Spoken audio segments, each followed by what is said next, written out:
स्वागत है दोस्तों, आप देख रहे हैं MM कॉर्नर।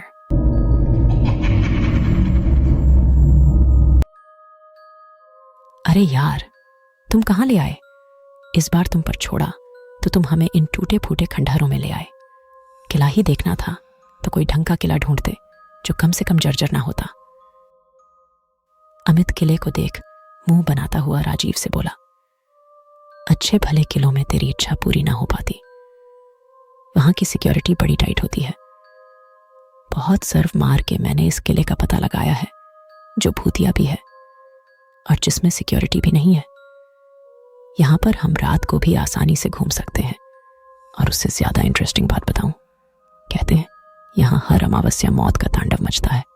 राजीव बोला, मेरी मम्मी ने तो आज सुबह ही अमावस के लिए पंडित जी की थाली निकाली थी। इसका मतलब अमावस आज है। चलो, इसका मतलब है कि आज कम से कम एक आधे भूत से तो सामना हो ही जाएगा, वरना शायद हम खाली हाथ ही लौट जाते।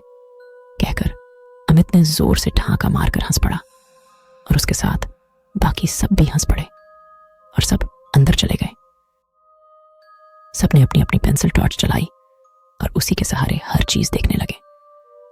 किला जर्जर होते हुए भी शानदार था। साफ पता चल रहा था कि किसी जमाने में बेमिसाल रहा होगा। राजीव सबको किले की कहानी सुनाने लगा। कभी इस किले ने बड़े शानदार दिन देखे थे, पर फिर यहां का राजा अचानक युद्ध में हार गया और उसे बंदी बना लिया गया। जीतने वाले राजा ने बड़ी बेरहमी से न सिर्फ राजा का बल्कि यहां की तकरीबन सारी प्रजा का भी कत्ल कर दिया। सिर्फ कुछ लोग ही छोड़े ताकि उन्हें अपनी चाकरी में वो लगा सके, और उनका भी उसने इतना बुरा हाल कर दिया था कि अगर वो मर जाते तो शायद बेहतर होता उनके लिए। और जब जीतने वाले राजा ने इस किले में रहना चाहा तो एक के बाद एक होते हादसों ने और लोगों के साथ हुई भयानक घटनाओं ने उसे समझा दिया कि जिन लोगों को उसने बेरहमी से मारा था वो अभी भी यहीं है। अस्वाभाविक मृत्यु के कारण किसी की गति नहीं हुई थी।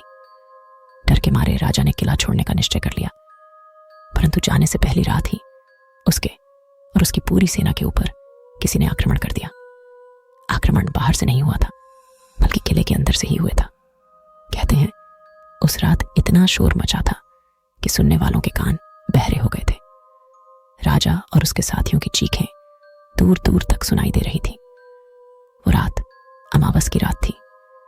तब से पूरा महीना वीरान पड़े रहने के बाद हर अमावस की रात इस किले में खूब शोर मचता है। वो प्रेत किले में आने वाले के सामने उसके डर के रूप में आते हैं। जिस चीज से डर ज्यादा वो उसी की रूप ले लेते हैं। आधा तो बंदा उनकी शक्ल देखकर ही मर जाता है। उन प्रेत के काम देखकर तो मौत खुद भी कांप जाती है। तभी राजीव की बात सुनकर अमित बोला, तुम्हारी बात तो कहीं से भी सच नहीं लग रहा।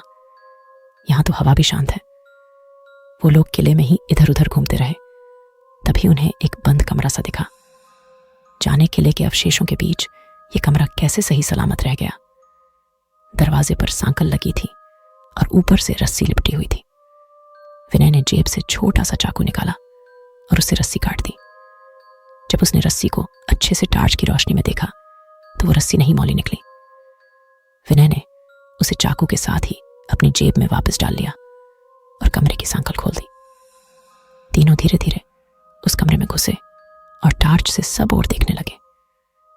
कोने में एक संदूक पड़ा था। राजीव ने आगे बढ़कर उस संदूक को खोल दिया।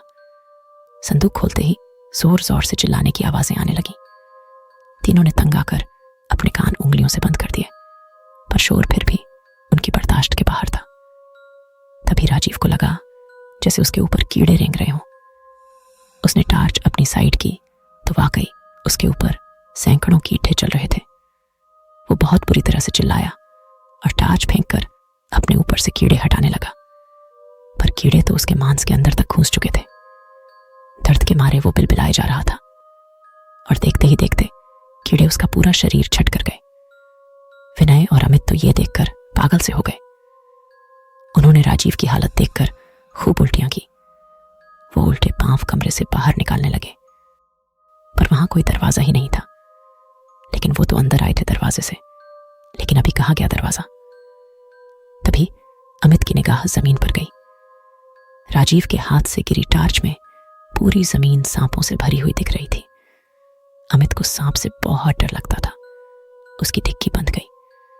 देखते ही देखते अमित को सांपों ने पूरी तरह लपेट लिया और धीरे धीरे उसके शरीर को वो कसते चले गए। अमित के शरीर की हर हड्डी के चटकने की आवाज विनय ने सुनी। चीखों से गूंजते किले में भी अमित की चीखें साफ सुनाई दे रही थीं। अमित का मृत शरीर जैसे ही धरती पर गिरा, वैसे ही विनय ने अपने होश खो दिए। उसका दिल और दिमाग अब और कुछ सहन नहीं कर सकता था। धीरे धीरे रात बीत गई और किला खामोश हो गया। सूरज की रोशनी विनय के मुंह पर पड़ती है तो उसकी आंखें खुल जाती हैं। वो इधर उधर देखता हुआ सोच में पड़ जाता है। तभी उसकी आंखों के आगे रात की सारी घटनाएं एक एक करके दौड़ जाती हैं।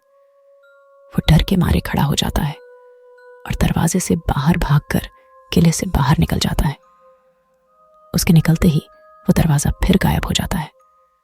विनय बगैर रुके भागता चला जाता है। गिरता पड़ता बगैर रुके वो आखिर एक बस स्टॉप पर पहुंच जाता है और पहली बस जो भी दिखती है उसमें चढ़ जाता है। अब जाकर उसकी सांस में सांस आती है। वो थक कर आंखें बंद करता है तो पिछले सारी बातें उसके दिमाग में फिर से घूमने लगती हैं। डर के मारे वो आंखें खोल लेता है।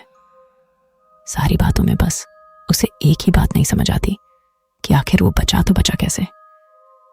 राजीव और अमित की दुर्गति के बाद तो उसका बचना बड़े अचरज की बात है। तभी कंडक्टर के आने पर वो टिकट खरीदने के लिए जेब में हाथ डालता है तो उसके हाथ में मौली आ जाती है। उसे देखते ही विनय समझ जाता है कि इसी के कारण वो आज जिंदा है और शायद उस कमरे के दरवाजे को सिर्फ यही मौली ही बंद रख सकती थी। विनय को अब बड़ा डर लगता है कि जाने उस दरवाजे को खोलकर उसने सबके लिए कितनी बड़ी मुसीबत खड़ी कर दी। उसने घबराकर मौली चलती बस से नीचे फेंक दी और कंडक्टर को टिकट के पैसे देने लगा। पर यह क्या वहां कंडक्टर नहीं बल्कि एक प्रेत खड़ा था और देखते ही देखते पूरी बस उस किले वाले कमरे में बदल गई और अब सिर्फ शोर और चीखें थीं।